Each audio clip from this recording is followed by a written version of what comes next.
Jericho, many years after Jesus was crucified, an old, white-haired man could be seen in the Jericho garden near the Jerusalem road.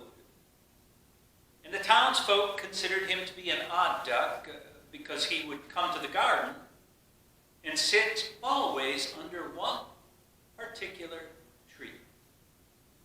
Sometimes he could be seen talking to himself, even reaching out on occasion and patting the trunk of the tree as if with great reverence.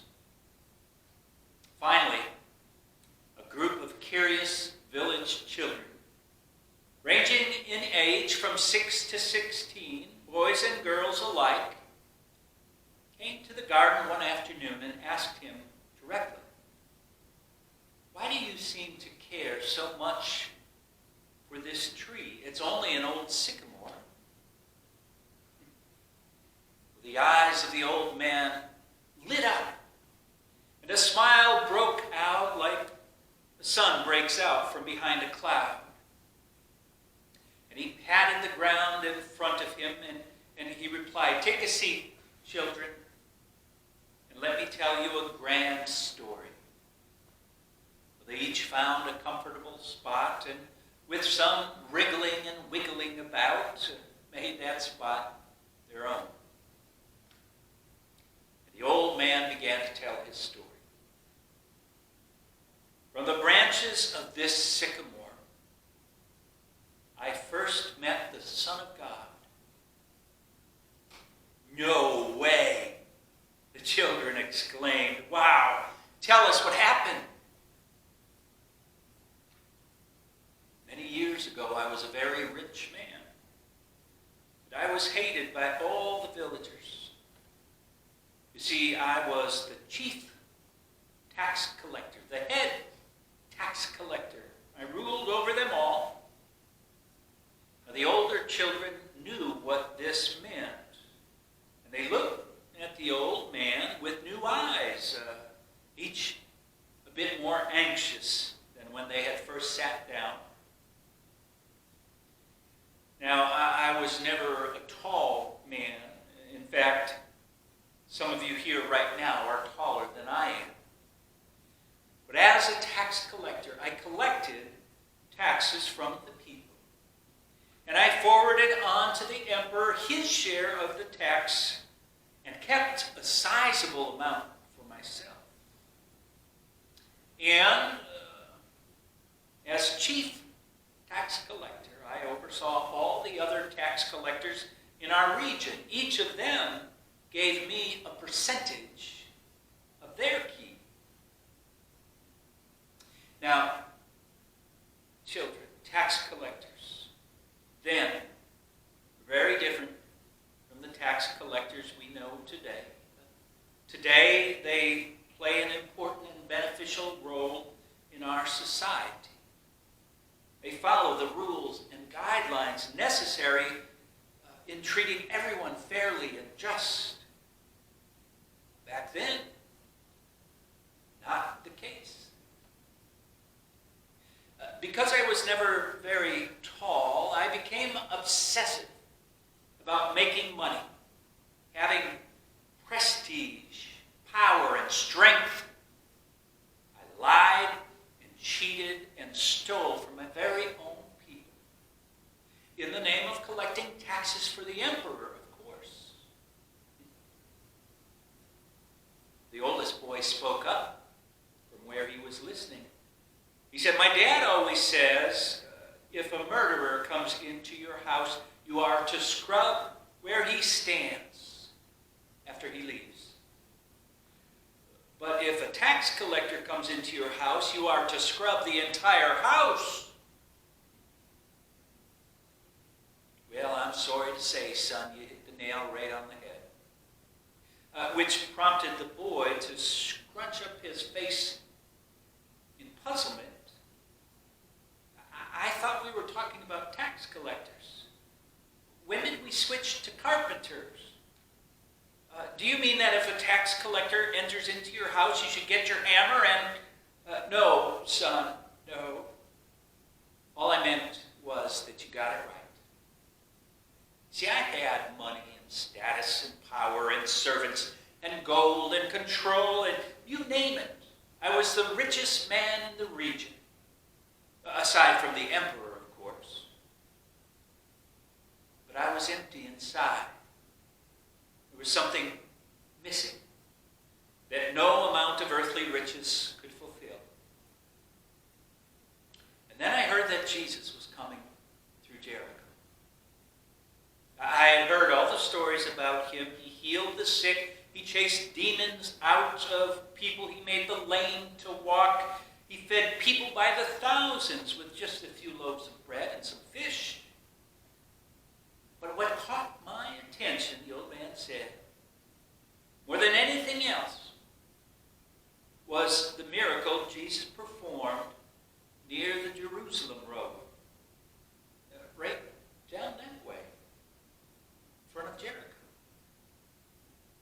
There was old Bartimaeus, blind beggar man who had been begging for more years than I can remember.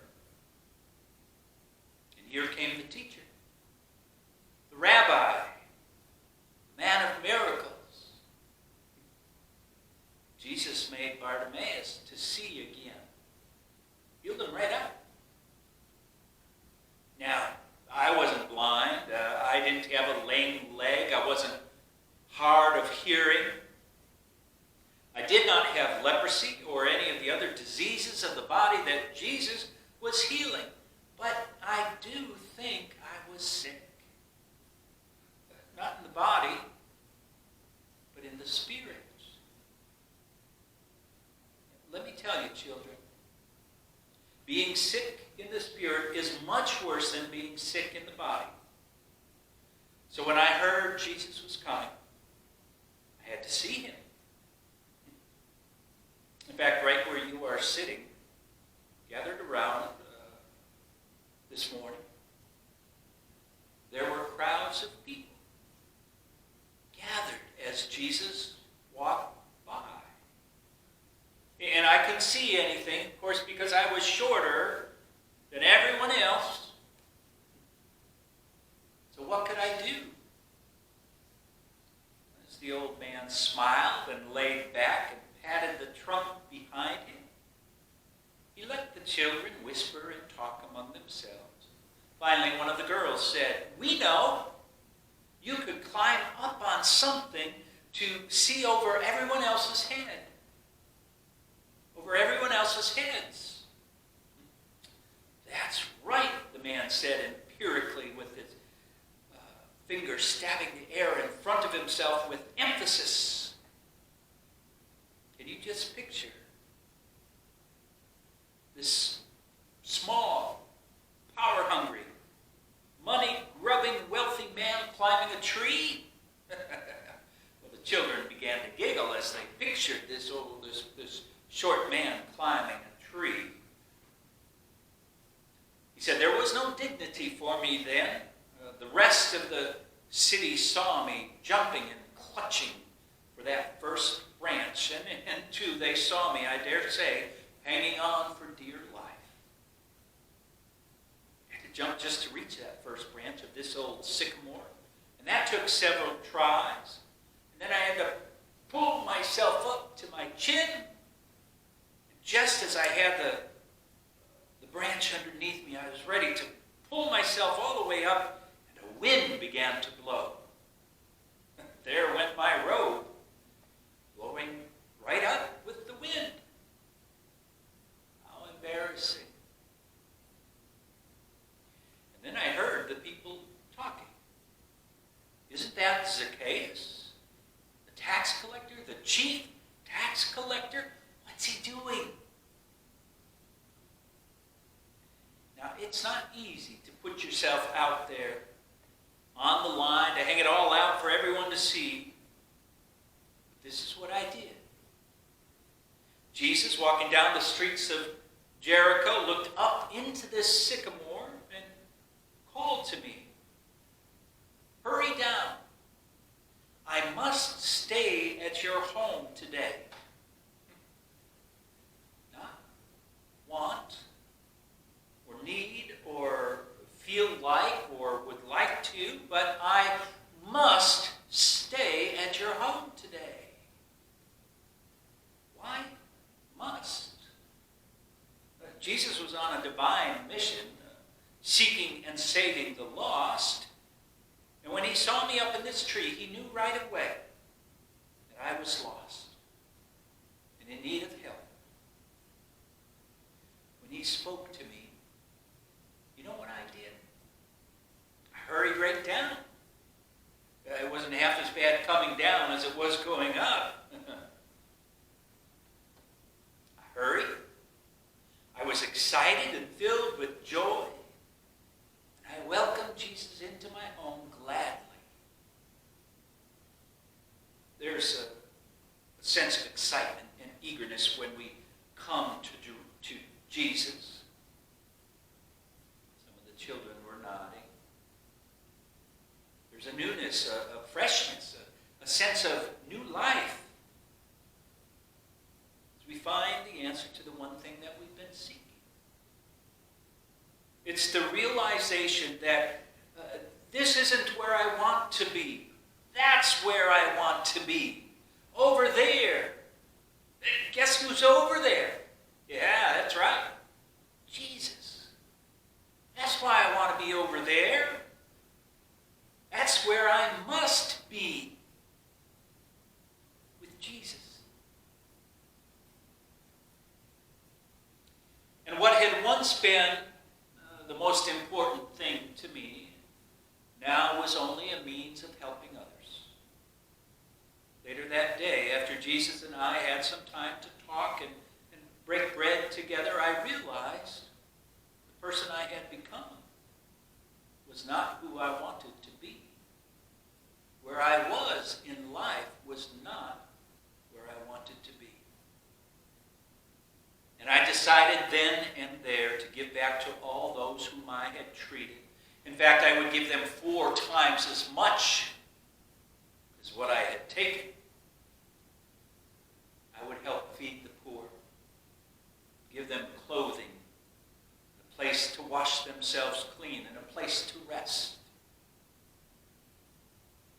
And that's when my life turned completely around. I found what was missing inside of me. And I was sharing with others who needed my help. This is what you do, right? After you talk with Jesus and change what is most important in your life to be Jesus, you tell others about Jesus and how he had such an impact on yourself. You tell your story so that others can know this joy and hope fulfilled. Well, my goodness, children, said the old man as he looked around. Look at the time. It's way past the 6th hour, which means noon. And you must be hungry by now. Go on with you. Get along home. And children, make some time to